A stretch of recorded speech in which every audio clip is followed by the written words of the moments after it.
Salam sejahtera Malaysia, denyut nadi suara rakyat bergema di channel ini. Terima kasih kerana bersama-sama dalam channel ini untuk mendapatkan berita-berita dan ulasan-ulasan terbaik untuk seluruh rakyat Malaysia. Bagi anda yang pertama kali bersama-sama dalam channel ini, sila tekan butang subscribe, like dan share. Malaysia kita punya, cintai Malaysiaku, kita jaga kita.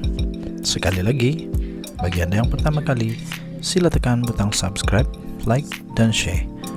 Kita mulakan berita menarik hari ini.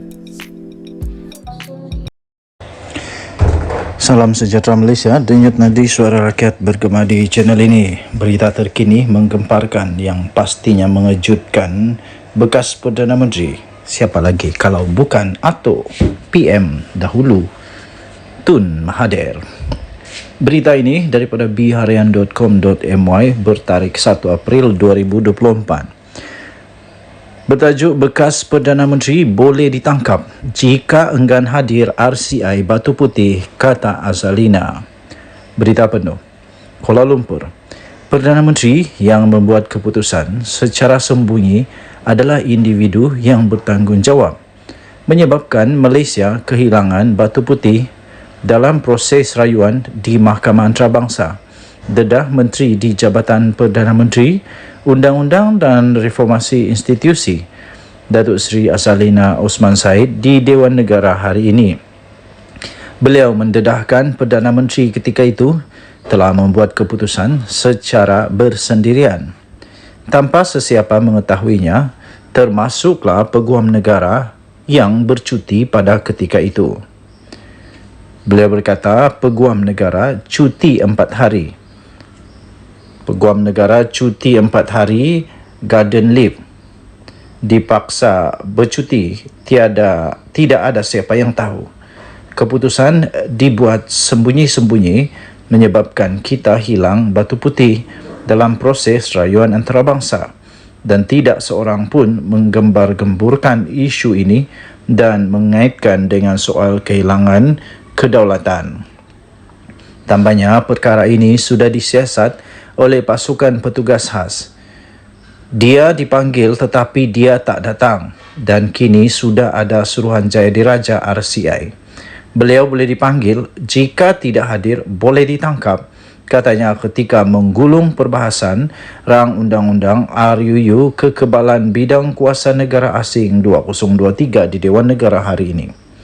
Tanpa menamakan Perdana Menteri berkenaan, Azalina menjelaskan perkara itu berlaku bukan ketika beliau menjawat jawatan menteri.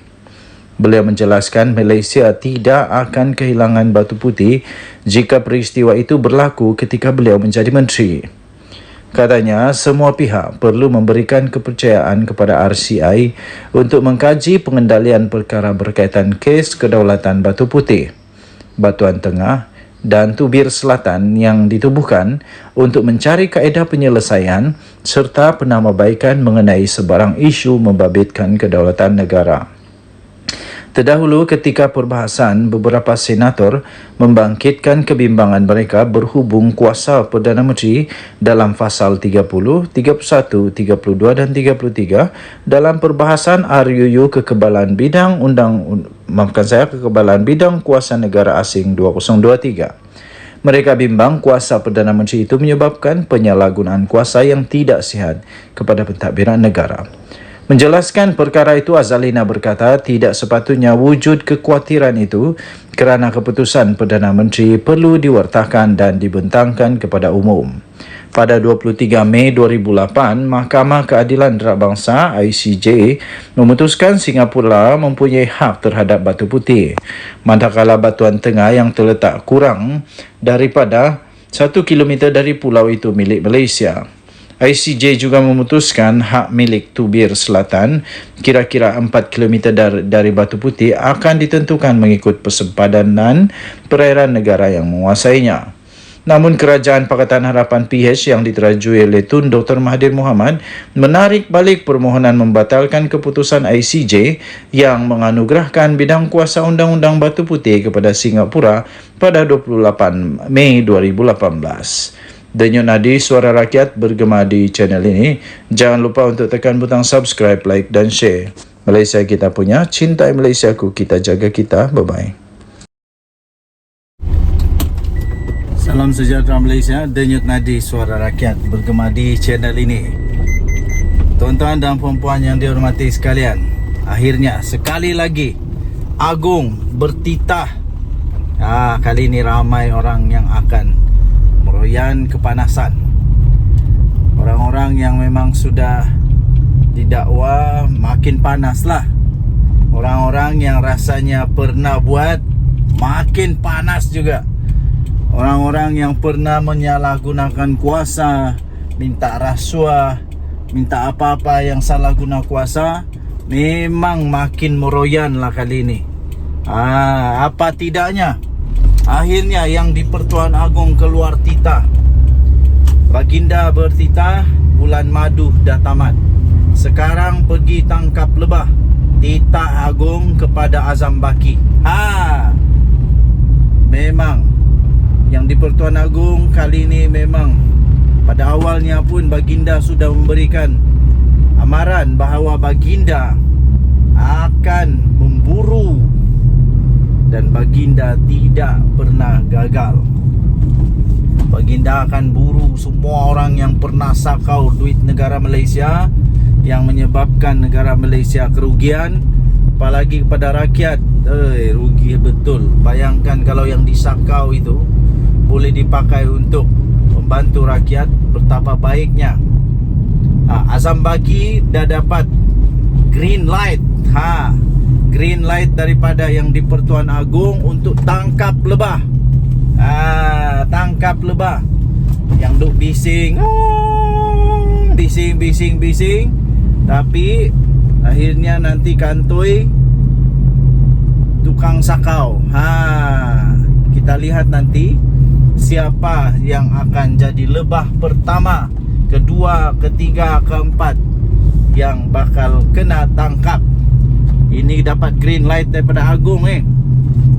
Yang di Pertuan Agong, Sultan Ibrahim pada Isnin bertitah bahawa memerangi rasuah sebagai musuh nombor satu negara adalah tumpuan utama dalam pemerintahan Baginda. Daulat tuanku, saya menjunjung kasih, menjunjung titah kepada Agong punya titah ini. Betul. Negara Malaysia baru sekejap diperintah oleh pimpinan Perdana Menteri Datuk Seri Anwar Ibrahim di bawah payung yang Duli Yang Maha Mulia Seri Paduka Baginda yang di Pertuan Agong. Negara kita sudah mulai kelihatan maju semula, segala-galanya maju. Pelabur-pelabur mulai yakin semula kepada negara Malaysia. Kenapa? Kerana kita betul-betul memerangi rasuah. Dalam catatan terbaru di laman sosial rasmi Baginda, Sultan Ibrahim bertitah bahawa tempoh bulan madu menaiki tahta sudah berakhir.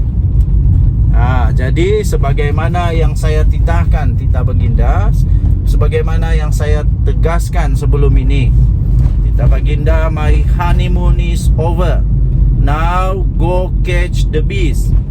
Titah Seri Paduka Baginda sambil menyerahkan madu kepada Pesuruhjaya, Suruhanjaya Pencegahan Rasuah Malaysia SPRM Tan Sri Azam Baki, sebagai simbolik berakhirnya tempoh bulan madu. Jadi manusia-manusia yang memang rasa panas sekarang memang tiada pilihan.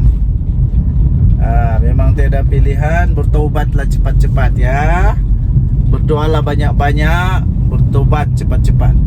Terdahulu sesi menghadap Seri Paduka Baginda berlangsung selama hampir 30 minit dan Azam antara lain mempersembahkan mengenai perkembangan terkini agensi penguatkuasaan tersebut.